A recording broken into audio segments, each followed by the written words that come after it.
Florida.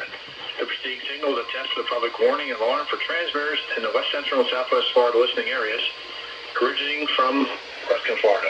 This was also a test of the same system, our specific area message encoder. The same system will alert only the county or counties affected by a particular warning.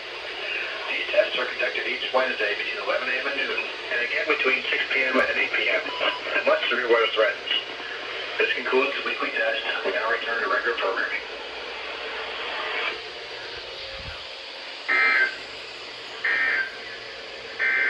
Now for the official National Weather Service forecast east at 9 a.m. Wednesday, June 29th, 2022 for the KPS505 listening area for the following counties in Florida: Citrus, Hernando, and Sumter, including the cities of Crystal River, Inverness, Bushville, the villages, Brookville, and Spring Hill. Rest of today, sunny. A chance of showers and thunderstorms this afternoon. Oh yeah. Good job, Ruskin.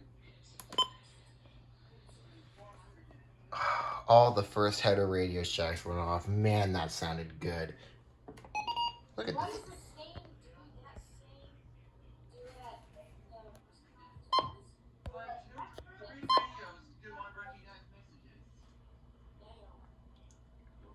Yeah, I don't know what's up with that announcer, dude. He's really specific. Yeah, I don't know why that announcer is very specific. And I don't know why my Eton sounded so freaking loud. Wait, did this thing actually go off? Nope. ESP freaking sucks. As always. Oh, yeah. Good test. Hey guys, it's Cordell Diggle here. Ooh.